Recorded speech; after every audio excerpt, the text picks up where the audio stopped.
Kalau yang pegang nasab laki-laki harus dimuliakan, yang turun dari perempuan juga harus dimuliakan. Karena namanya catatan itu sampean cari ya tidak mungkin lengkap, tidak mungkin coba. Sekarang ini aneh-aneh. Bin Muhammad bin Alwi bin Ubed bin Ahmad bin Isa. Nah ini nasabun batil. Assalamualaikum warahmatullahi wabarakatuh. Alhamdulillahirabbil alamin. Assalatu wassalamu ala nabiyyina Muhammadin wa ala alihi wa sahbihi ajma'in. Amma ba'du. Teman-teman yang dimuliakan oleh Allah Subhanahu wa taala, kita bertemu kembali di channel Pencari Ilmu. Nah, teman-teman, jadi di video kali ini saya akan membagikan video yaitu debat antara Gus Yahya Stakuf selaku Ketua PBNU yaitu dengan Kiai Imaduddin Al-Bantani. Bahwasanya Gus Yahya ini mengatakan di dalam ceramahnya yaitu tentang terkait nasab Ba'lawi itu adalah zuriat Nabi SAW, dan Gus Yahya itu mengatakan mengakui nasab Ba'lawi ini yaitu dengan husnudzon, ya sebagaimana ulama-ulama terdahulu, kata Gus Yahya. Bahkan Gus Yahya ini mengatakan ya bahwasanya beliau ini mengikuti yaitu Kiai Maimun Zubair rahimahullah, yang dimana Kiai Maimun Zubair juga mengakui nasab Ba'lawi yaitu dengan husnudzon. Tapi berbeda yaitu dengan Kiai Imad Al-Bantani, beliau itu meneliti nasab ya, membuat tesis, dan sampai ini tesisnya itu belum sampai ada yang membantahnya, maksudnya belum terbantahkan. Bahkan dari kalangan Rabithah Alawiyah dan para Habib-Habib Ba'lawi itu belum bisa membantah ataupun ya mematahkan tesisnya Kiai Imad Al-Bantani. Karena apa teman-teman? Kiai Imad Al-Bantani ini meneliti nasab Ba'lawi itu bukan karena kebencian, tapi dengan ilmu secara ilmiah berdasarkan kitab nasab, kitab sezaman, filolog, dan tes DNA. Berbeda dengan Gus Yahya, itu mengajarkan untuk taklid kepada para ulama. Nah oke teman-teman, kita langsung saja, mari kita simak video lengkapnya. Soal nasab Ba'lawi, saya kira saya sudah sampaikan dengan apa tandas. Saya jujuk lagi, maksud saya itu saya jujuk sampai ke pokoknya, saya jujuk ke ujungnya. Sebetulnya itu supaya ini enggak dikembang-kembangkan terus. Ya itu kan udah banyak lah di YouTube itu. Saya bilang, ini soalnya pokoknya nanti ujungnya sudah lihat, ujungnya itu soal husnudzon, itu satu. Karena namanya catatan itu sampean cari ya tidak mungkin lengkap, tidak mungkin coba. Sekarang ini aneh-aneh diskusinya ya, bantah-bantahnya orang-orang itu, ada yang bilang kosongnya 700 tahun. Enggak ada catatan 700 tahun. Terus enggak, itu ternyata setelah diteliti enggak ada catatan itu cuma 100 tahun. Terus ada lagi, wah cuma 50 tahun dan seterusnya. Tapi tidak mungkin lengkap. Tidak mungkin bisa lengkap betul-betul urut, itu tidak mungkin. Pencatatan itu membutuhkan tradisi tersendiri. Dan tradisi mencatat di lingkungan Islam itu tradisi baru. Apalagi di lingkungan orang Arab. Orang Arab itu tidak bisa nyatat. Makanya disebut bangsa ummi itu karena tidak punya kebiasaan mencatat. Nah tapi kan ada riwayat oral dari mulut ke mulut itu ada. Nah sampean kalau mau ngurus itu sekalian nanti sampean ngurus nasabnya Kanjeng Nabi sampai ke Nabi Ibrahim, catatannya sumbernya dari mana kan repot juga. Apalagi sampai Nabi Adam. Nah, sudah repot semua. Jadi saya langsung jujuk ke ujungnya itu, satu ujungnya itu husnudzon. Semua ini husnudzon. Kita berhusnudzon saja. Sudah, itu yang pertama.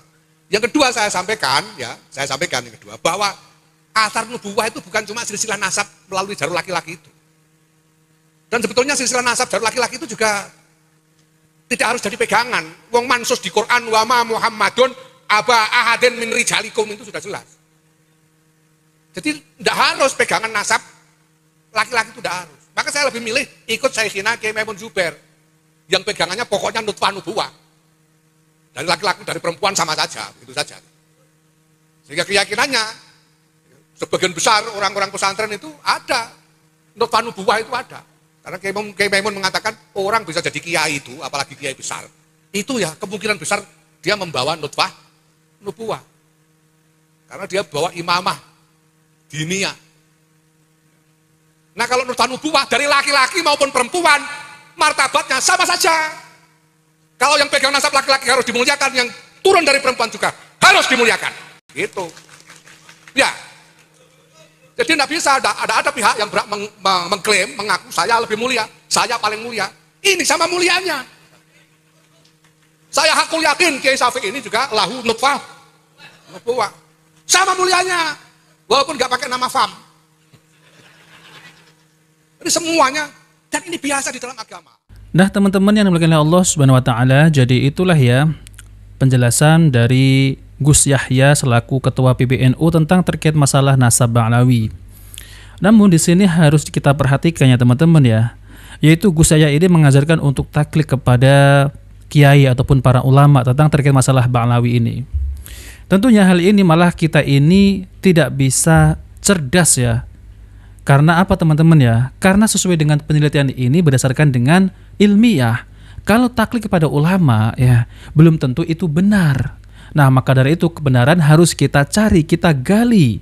Benar nggak sih apa yang dikatakan oleh kiai ya bahwasanya Ba'lawi ini zuriat Nabi? Ya kita cari tahu. Karena kita dikasih akal untuk berpikir. Bahwasanya benar nggak sih ini Habib-Habib Ba'lawi yang ada di Indonesia ini zuriat Nabi SAW?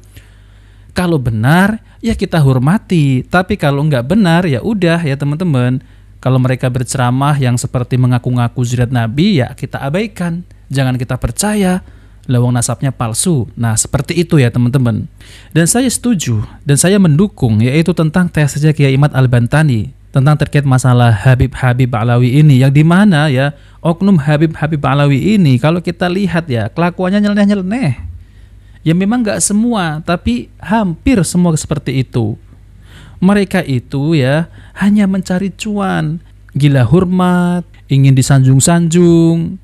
Apalagi mereka ini kalau ceramah ngawur, isinya hanya meninggikan golongan mereka, meninggikan nasab-nasab mereka, seakan-akan yang paling mulia di sisi Allah Subhanahu wa Ta'ala. Nah oke teman-teman, jadi kita akan tampilkan ya, yaitu tentang terkait bantahan dari Kiai Imad Al-Bantani tentang terkait masalah ya, yaitu tanggapan dari Gus Yahya ini ya tentang terkait masalah nasab Ba'lawi. Oke teman-teman, mari kita simak videonya. Berita itu bisa benar, bisa salah.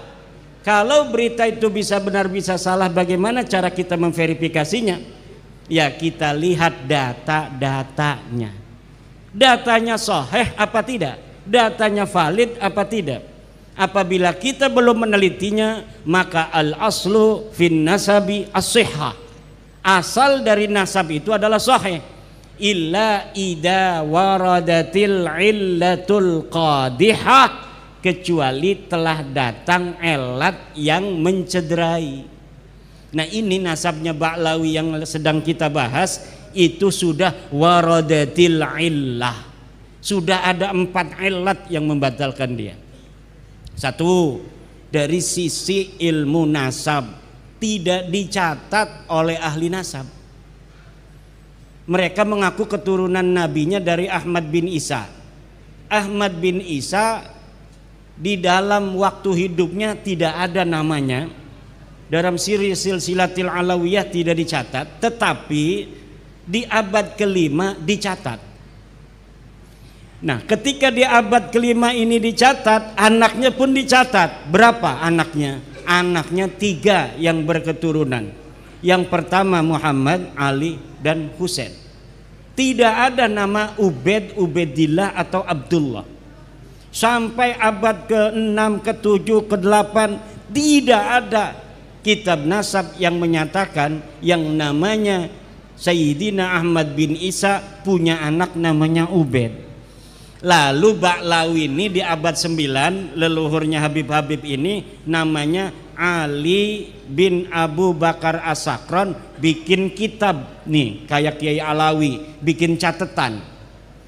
Saya keturunan Nabi, nama saya Ali bin Abu Bakar bin Muhammad Mauladawilah bin Ali Al-Ghayyur bin Ali Sahibud Darak bin Muhammad Faqih Muqaddam bin Ali bin Muhammad Sahib Mirbat bin Alwi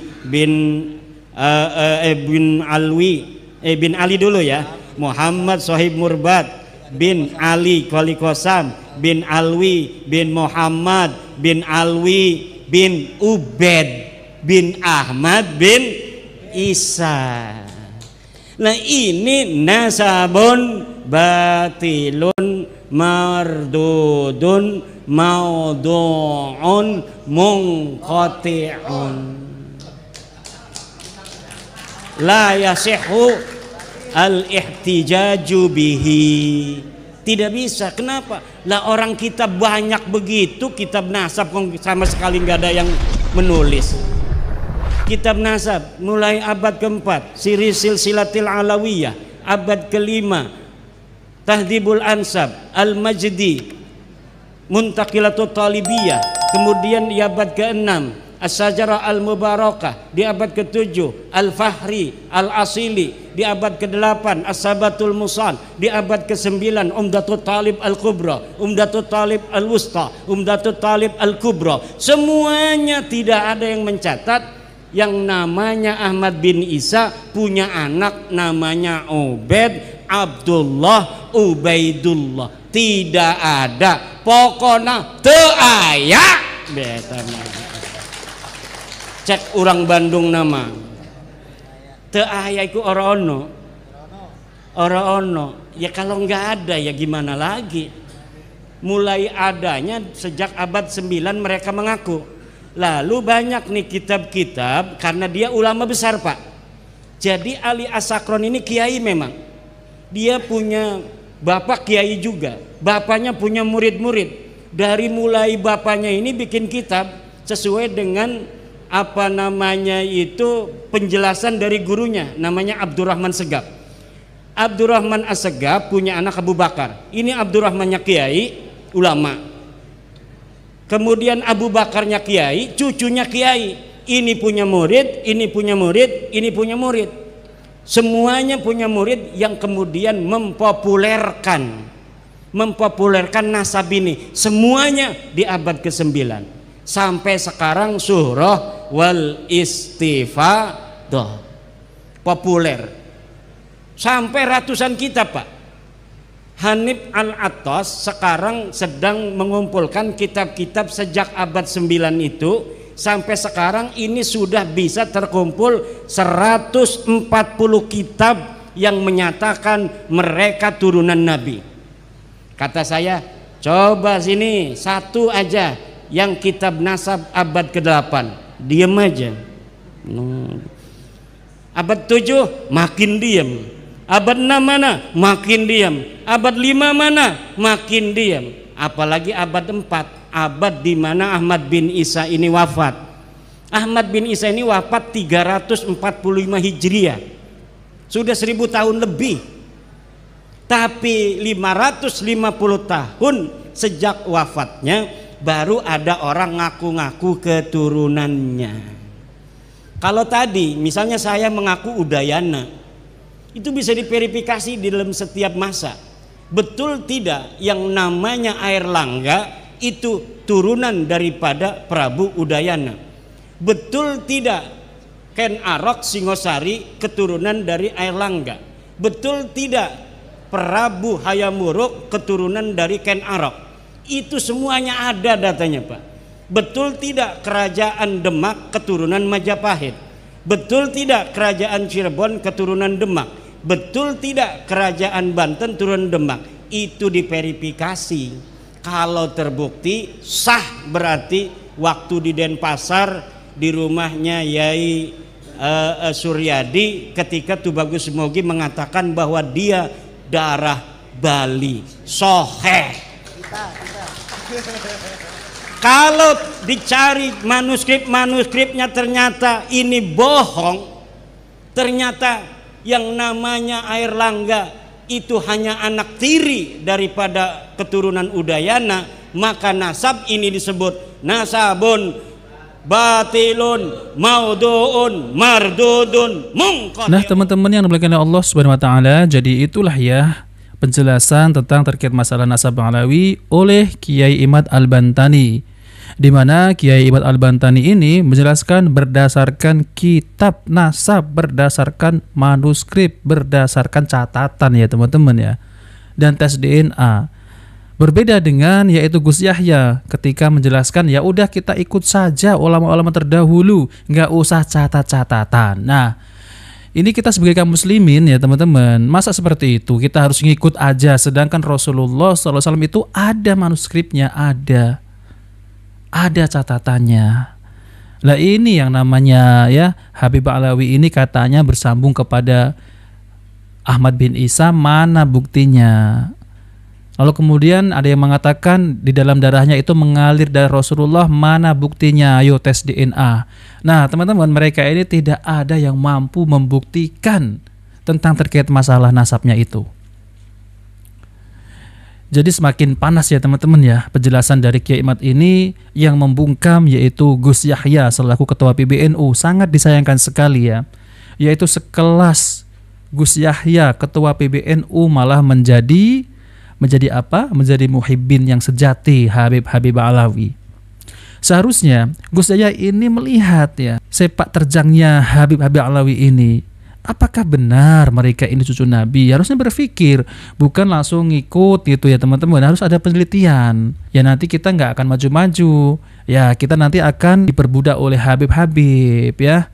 Nanti kita akan dimintai, kita didawir lah, ditipu lah, dimintai istri lah, wala quwata illa billah. Banyak muhibbin yang sudah taubat. Karena apa ya? Itu karena kelakuannya Habib Ba'alawi itu meminta istri,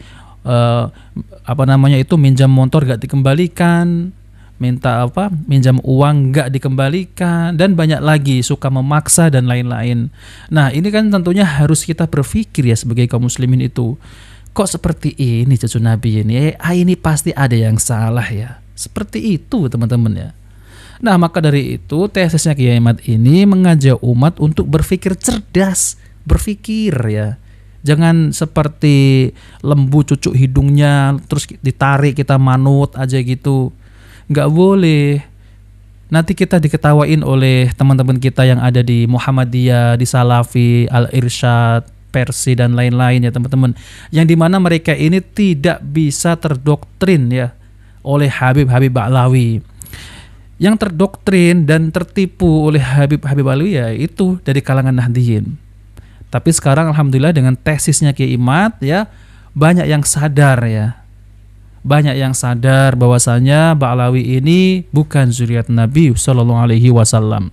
Nah oke teman-teman, jadi itu saja ya, yaitu debat antara Gus Yahya dengan Kiai Imad tentang terkait masalah nasab Ba'alawi, dan siapa yang lebih ilmiah. Yang lebih ilmiah, yang lebih bisa diterima akal dengan berpikiran kita ini adalah Kiai Imad Al-Bantani. Berbeda dengan Gus Yahya, hanya ngikut aja seperti lembu cucuk hidung ya teman-teman. Nah oke teman-teman, jika video ini bermanfaat